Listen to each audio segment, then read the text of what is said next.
इसका संविधान भी यही है कि सबको अपनी अपनी मर्जी के मुताबिक ज़िंदगी जीने का और सारी अपॉर्चुनिटीज़ मिलनी चाहिए, जैसे भी मिले किसी को अपॉर्चुनिटी।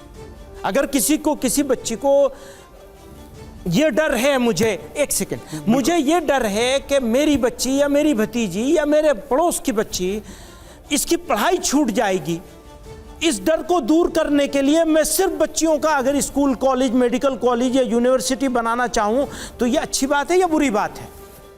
ये तो अच्छी बात है।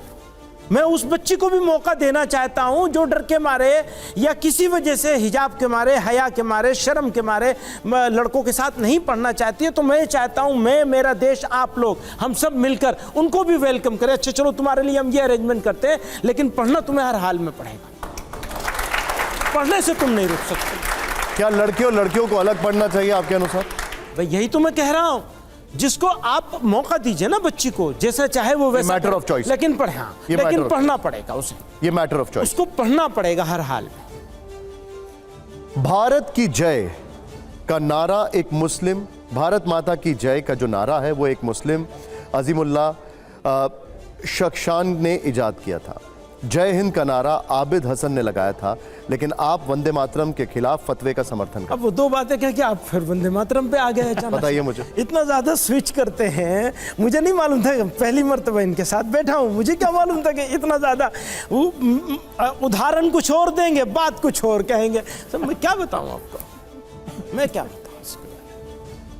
भारत माता की जय और जय हिंद। अगर मैं हिंदुस्तान जिंदाबाद कहूँ, मैं माँ के पेट से पैदा हुआ तो मेरी माँ की ज़बान जो थी वो उर्दू थी, और हिंदी मिली जुली उर्दू थी, वो वैसी वाली उर्दू भी नहीं थी। वो पूरब की खातून थी, हम लोग ईस्टर्न यूपी के रहने वाले, तो उसी तरह की ज़बान बोलती थी वो। तो मैंने तो उनसे जो सीखा है वो बोलूँगा।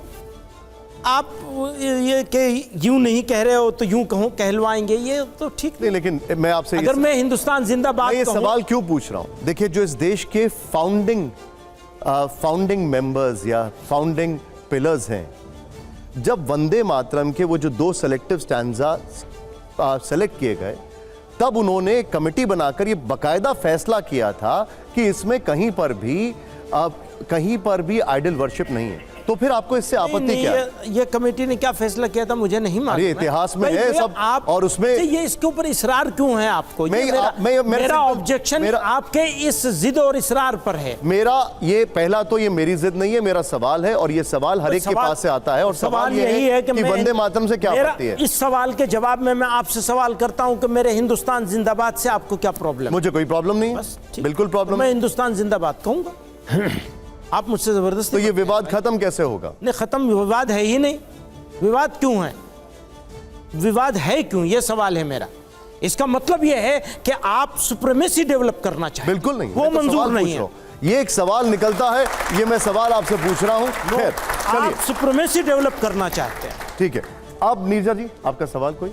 मेरा सवाल है, आप बहुत अच्छे डिप्लोमेट है जिस तरह से आपने सारे जवाब दिए, लेकिन मेरा सवाल है, आज मुस्लिम कम्युनिटी के अंदर क्या कहेंगे आप, सबसे बड़ी पीड़ा क्या है जिसके ऊपर देश को गौर करना चाहिए? और आपको क्या लगता है कम्युनिटी का हिस्सा होते हुए कहाँ कम्युनिटी को सबसे ज़्यादा बदलने की ज़रूरत है? ये 2 सवाल हैं। 2 सवाल हैं। पहला सवाल जो आपका है वो मेरे नज़दीक, मेरी नज़र में, हो सकता है और लोगों की नज़र में कुछ और हो, मेरी नज़र में यह है कि हम आज की तारीख में प्रेजेंट सिचुएशन जो है, हमें ज़रूरत है, हमें तलाश है इज्जत की। हम आपके अपने हैं और अपनों की तरफ से हमको बेइज्जती मिल रही है, रुसवा हो गए, मुंह काला है हमारा। एक तो हमारी तलाश इज्जत की है। अगर मुसलमान को इज्जत मिले, एक्सेप्टेंस हो और इज्जत मिले, उसमें मुसलमान को क्या करना चाहिए? यकीनन बहुत सारी चीज़ें जो हमें भी करनी चाहिए, शायद हम नहीं कर रहे हैं, और सोसाइटी को, मुल्क को, सरकारों को भी देखना चाहिए कि वो क्या कर सकते हैं। दूसरा क्या था आपका? सबसे ज़्यादा कहाँ आपको लगता है कम्युनिटी को बदलने की ज़रूरत है? हाँ, मैं आपने शुरुआत कर दी मुझे डिप्लोमेसी बता करके, तो मैं चाहता हूं कि मैं कोई डिप्लोमेसी वाली बात ना करूं, क्योंकि ये सिंसियर आपकी बात है और आप बुज़ुर्ग हैं। तो मैं पूरे एहतराम के साथ ये समझता हूं कि बहुत सारी कमियां हैं हमारे अंदर। एक एजुकेशन की कमी है, एटीट्यूड की कमी है, हमारा एटीट्यूड की भी कमी है, हमें उसे सुधारना चाहिए।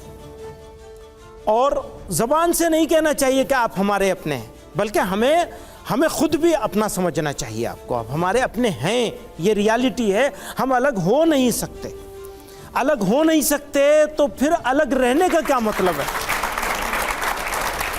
ये हमारी कमी भी है।